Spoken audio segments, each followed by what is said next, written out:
Pontevedra, Barro, Cambados e Vilanova pasarán o nivel medio de restriccións. O crecemento de contaxios nestes municipios levou os expertos a decidir elevar a alerta para frear o avance da pandemia. O endurecemento das medidas van entrar en vigor na medianoite deste sábado. Afectan sobre todo a hostalería, que de novo ve reducidas as súas capacidades en interior e terraza.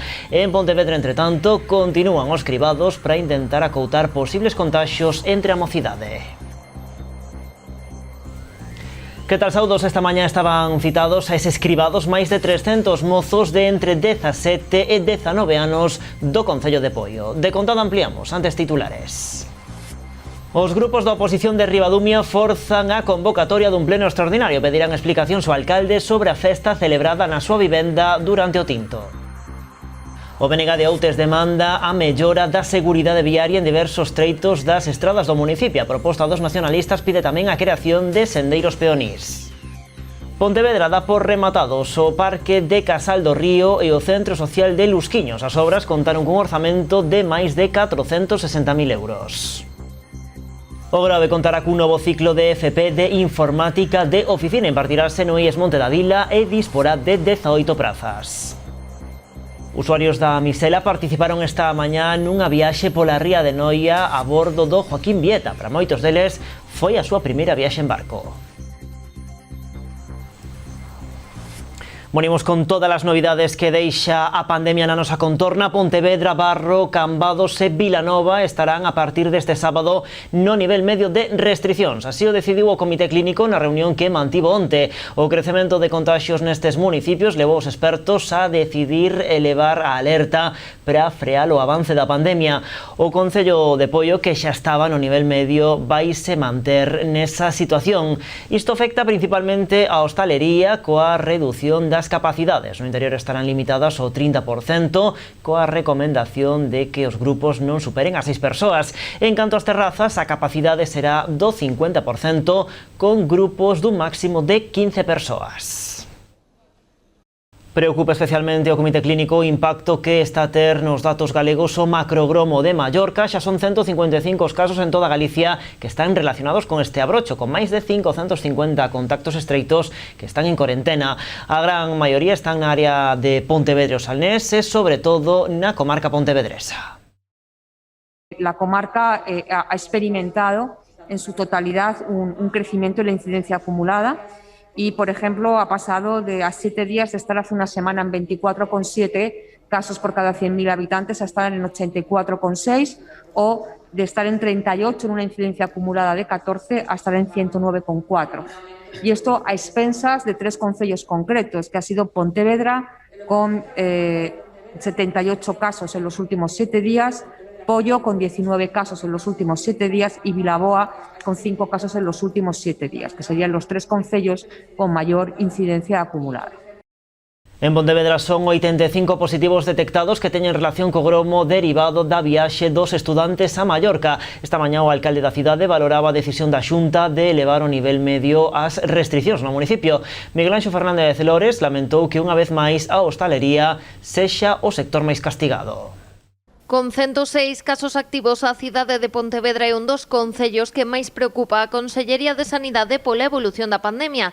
Tanto é así que a partir do sábado o municipio pasará a estar no nivel medio de restriccións. Nos obviamente estamos a disposición do que a Xunta diga, que é competente en materia da COVID-19 e máis en materia sanitaria, e polo tanto se dice que se vai a reducir a presencia nas terrazas a 50%, no interior dos locales ao 30%. O resto das cuestións pois non se modifican, o sea que pode haber reunións familiares ou pode haber reunións, que non son de hostalería e tal. Unha vez máis, a hostalería é o sector máis castigado. Volverán reducirse as capacidades, pasando o 30% no interior e o 50% en terrazas. Ademais, o ocio nocturno non poderá abrir como inicialmente estaba previsto. Me insisten en que non hai transmisión comunitaria, que todos os casos aparecidos teñen de alguma maneira relación co brote que se produce noutra comunidade autónoma que é Mallorca, non? Non hai ningún indicio de que na hostelería se estea producindo ningún brote. Ahora é gracioso que pois a hostelería onde se produce o gromo siga igual e donde temos as consecuencias por dicilo gromo, resulta que estamos aquí pagando, como dixen antes, xustos por pecadores. É un pouco contradictorio. Por iso o rexedor cuestionou que as restricións se apliquen en Galicia cando se trata dun gromo importado doutra zona do Estado. Tamén destacou que en Pontevedra non hai ningún abrocho relacionado co botellón. Que en Pontevedra non se está producindo ningún caso de ningún brote relacionado co botellón, que obviamente a Policía Local actúa cando ten que actuar e, polo tanto, entra dentro desas contradicións que existen. Os botellóns fanse noutro sitio e logo padecemos nosas consecuencias. E hoxe en Pontevedra continuaban os cribados para intentar acoutar posibles contaxios entre a mocidade. Esta mañá estaban citados máis de 300 mozos e mozas de entre 17 e 19 anos do Concello de Poio. Ya que el 50% no se presentan cuando les llaman, pues hay que meter caña porque la mayoría no tiene mucho sentido de los adolescentes y hace la vida sabiendo que son positivos y entonces pues está bien que haya más cribados. Sí, porque é unha maneira tamén de controlar isto, ainda que, claro, se un pouco de control, ainda que non villamos todos, polo menos cantos máis mellor. Tuve 2 contactos en el equipo de fútbol del Sagrado Corazón y claro, y me tuvieron que llamar aquí y esta es la segunda PCR que me hago porque tuve algunos síntomas. Hombre, a ver, es normal que hagan estos cribados así porque si seguimos así yendo a sitios como Mallorca, a estos sitios, pues es lo que va a pasar con tanta gente y tal. Tamén se realizaron os segundos test a rapaces que están en confinamento por contacto estreito con positivos. As probas continuarán dende mañá e ata o 5 de xullo. Neste tempo están convocados para realizar probas PCR casi 1 milleiro de alumnos de primeiro e segundo de bacharelato de 9 institutos de Pontevedra. A eles súmanse os 30 alumnos de primeiro de bacharelato dun centro poiense chamados a facer as probas o día 1 de xullo. E un gromo familiar é o responsable do incremento de casos no Concello de Cambados que fai que ese municipio pase o nivel medio. O endurecemento das restricións van entrar en vigor, como saben, na medianoite deste sábado. Afectan sobre todo a hostalería, que de novo ve reducidas as súas capacidades en interior de terraza. A noticia xera preocupación no sector porque coincide co arranque da primeira quincena de xullo. Cambados subirá o nivel medio de restricións polo incremento dos casos activos. Detrás desta situación atópase un novo gromo familiar que afecta ademais o Concello de Meaño. Nos últimos días vimos como no Concello de Cambados foron aumentando os casos activos. Se confirmaronme que se trata dun gromo que ven dun brote familiar que afecta tamén a outro concello, neste caso tamén a Meaño. Pois esperemos que de aí e que nos sigamos aumentando. O aumento de casos activos na vila do Albariño vense rexistrando xa dende hai días. Este incremento se ven detectando xa non desta semana, sino incluso da anterior, e íamos aumentando un a un os casos, pero si sabíamos que isto ia en aumento. Novamente estamos falando de casos asintomáticos, por eso é o motivo de que, que seguise en aumento, que non tivesen ese control. O incremento de casos tradúcese nun endurecemento das restricións. O Comité Clínico que asesora a Xunta propuxo que o municipio pase a nivel medio. Os cambios que entrarán en vigor na medianoite do sábado afectan sobre todo a hostalería. A súa capacidade redúcese o 30% no interior e o 50% no exterior. Unhas medidas que coinciden xusto no arranque da primeira quincena de xullo. Está claro que agora é cando en Cambados, en a maioría dos concellos igual, non? Nos atopamos con un maior número de visitantes que veñen e poden disfrutar desas vacacións de tanto de xullo e de agosto, por eso digo que esperemos que solamente se trate dunha semana, posto que tampouco é que os casos sean un número moi excesivo. Este non é o primeiro gromo familiar que obriga a Cambados a endurecer as restricións. En maio, unha situación semellante levou o municipio ao nivel máximo. A día doxe, o Concello rexistra un caso máis que onte, situándose nos 15, cunha incidencia acumulada a 14 días de 112 e a 7 de case 95. E nova suba na cifra de casos activos de COVID na área sanitaria de Santiago e o Barbanza. Hoxe son 164 positivos, 11 máis ca na xornada de onte. A situación non cambia nos hospitais. A día de hoxe seguen a ser 2 os pacientes ingresados, un en planta convencional e outro na unidade de críticos. Por municipios tamén poucos cambios respecto á xornada previa. Noia, Outes, Lousame, A Pobra, Porto do Son e Rianxo mantéñense na franxa de 1 a 9 positivos a 14 días, os que se suma hoxe Boiro, Ribeira e Muros, que son os únicos concellos da zona que seguen a lista de municipios en casos activos a 7 e 14 días. Os tres grupos da oposición de Ribadumia forzan a convocatoria dun pleno extraordinario para que o alcalde dé a explicación sobre a festa celebrada na súa vivenda durante o tinto. Os tres grupos da oposición, PP, PSOE e Somos Ribadumia, veñen de formalizar esa solicitude. Presentarán tamén unha moción conxunta para visibilizar, segundo din, a súa postura contraria á violencia e reprobar o rexedor David Castro polo seu comportamento logo do que cualifican de ataques e ameazas a Enrique Ubiña de Somos. Nun comunicado conxunto, as tres forzas solicitan a comparecencia do líder de Independentes por Ribadumia para que dé a explicación sobre o acontecido na noite do 4 ou 5 de xuño na súa vivenda. A Garda Civil, lembramos, constatou que no interior da súa propiedade había 10 persoas a unha da madrugada, incumprindo, polo tanto, as restriccións contra a pandemia vixentes naquel momento. O pleno extraordinario vai ter lugar mañá xoves ás 11 da noite, logo da sesión ordinaria prevista para as 9 do serán. Hai xa 3 anos que a subdelegada do Goberno en Pontevedra asumiu o seu cargo e hoxe Maica Larriba fixo balance deste período marcado por ata 5 procesos electorais e, por suposto, pola pandemia da COVID. Queríamos abrir las puertas de la subdelegación a la ciudadanía, queríamos que la voz de la ciudadanía entrara en la subdelegación y al revés, y luego hemos tenido que hacer frente a un año terrible, el año 2020, desde aquella declaración del primer estado de alarma, con el mando único, en una situación que, ¿qué les voy a contar? Ustedes saben cómo la angustia y el desconocimiento que todos y cada uno teníamos. Larriba quixo agradecer especialmente neste tempo o traballo das forzas e corpos de seguridade do Estado. Destacou que Garda Civil, Policía Nacional e as Forzas Armadas estiveron ao lado da cidadanía durante os tempos máis difíciles da crise sanitaria. No seu balance, a subdelegada explicou que mantivo 49 xuntas locais de seguridade e 35 reunións da Xunta Provincial de Seguridade posta en marcha durante a crise sanitaria. Ademais, mantivo case un cento de reunións e visitas a concellos e alcaldes pontevedreses, 57 encontros con asociacións e sindicatos e 43 visitas a empresas, entre outras citas da súa axenda. Larriba destacou tamén a loita contra a violencia machista e os avances do protocolo Bioxen para protexer as vítimas desta lacra. Mais cousas, o Benega de Outes presenta unha solicitude no Concello na que demanda a mellora da seguridade viaria en distintos treitos das estradas e viais do municipio.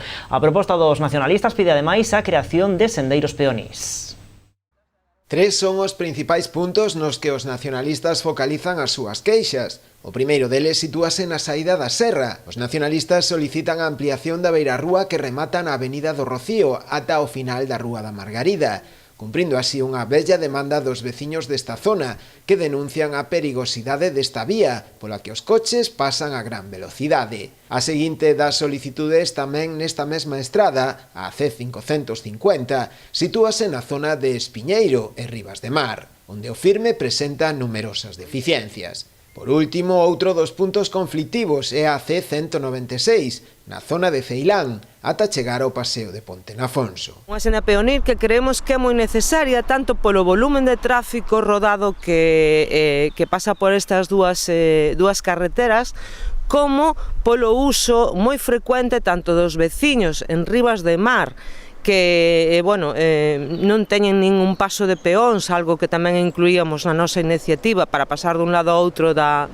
aldea, como pola seguridade para os peóns, deportistas que usan frecuentemente, sobre todo este tramo, non? O da C196 que fai a circunvalación, por así decirlo, a circular entre o Concello de Noia e o Concello de Outes pasando pola Ponte Nafonso. Os nacionalistas levarán tamén esta reclamación ao Parlamento a través do seu grupo parlamentario para que a Xunta, titular de boa parte destas vías, resolva estes problemas de seguridade viaria que se dan. Por parte da Xunta de Galiza se tomen as medidas viais que son precisas nestas dúas estradas, tanto na C550 como na C196, entre o seu paso por Outes, pero que enlazaría na Ponte Nafonso tamén cunha parte de Noia, o lugar de Ponte Nafonso, donde as carencias son tamén manifestas.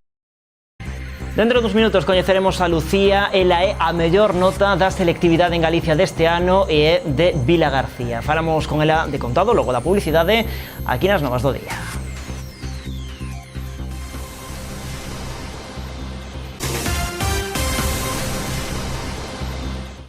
Seguimos nas Novas do Día en Canal Rías Baixas. Ecoloxistas en Acción inclúe por segundo ano as minas de San Fins en Lousame na súa listaxe de bandeiras negras por contaminación. Estes distintivos pretenden visualizar aqueles exemplos do que nunca deberá facerse en materia de medio ambiente e xestión dos recursos naturais.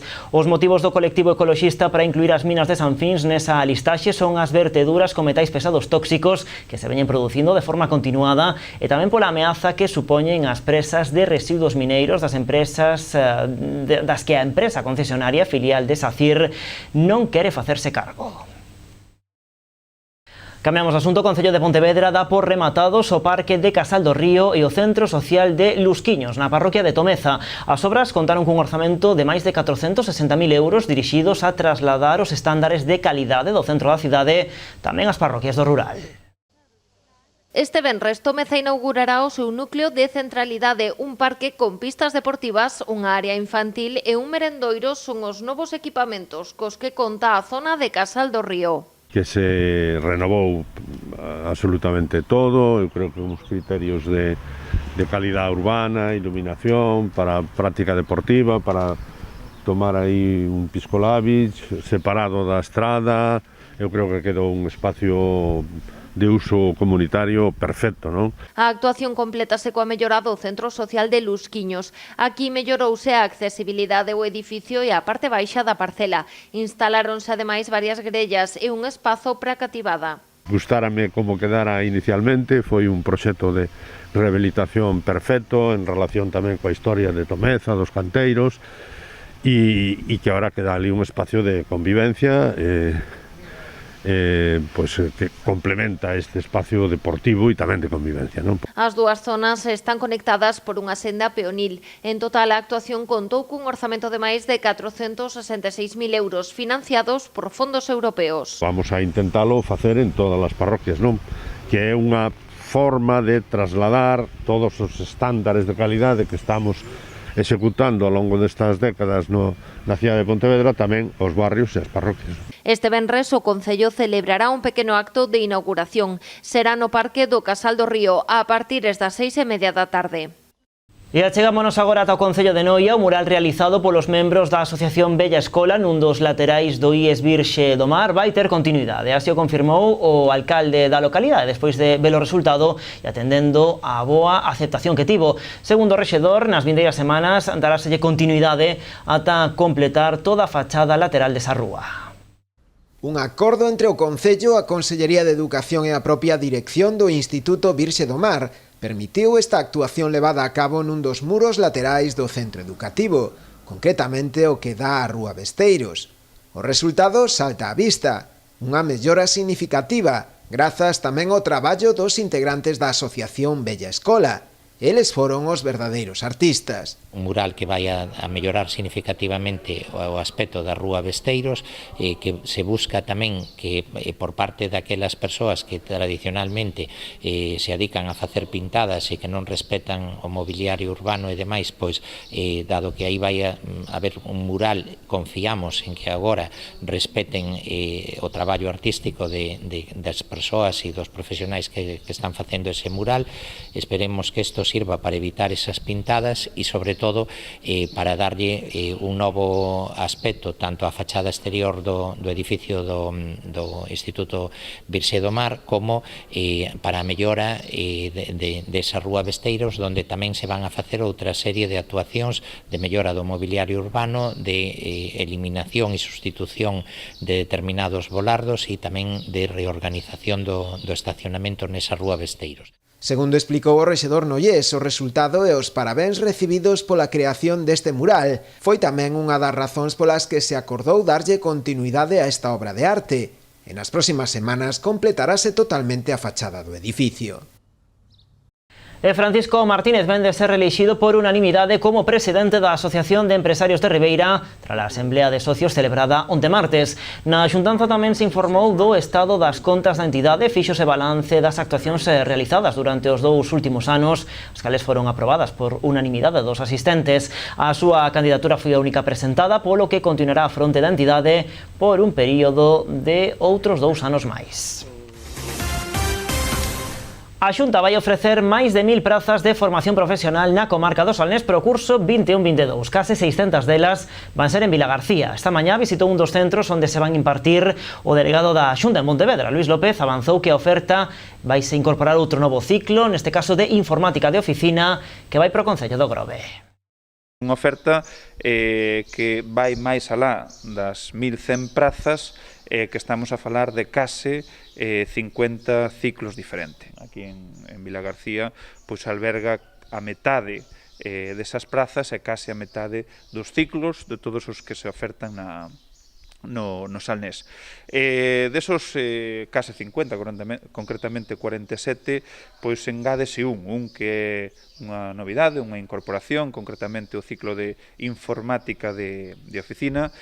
Como indicaba o delegado da Xunta en Pontevedra, a principal novidade pro vindeiro curso nesta comarca, na comarca do Salnés, é a incorporación do ciclo de informática de oficina no IES Monte da Vila, no Concello do Grove. Vai dispoñer de 18 prazas na modalidade ordinaria. Segundo indicou Luís López durante a súa visita ao IES Fermín Bouzabrei de Vilagarcía, na comarca do Salnés vanse ofertar 47 ciclos a través das modalidades ordinaria para adultos, programas formativos básicos e duais.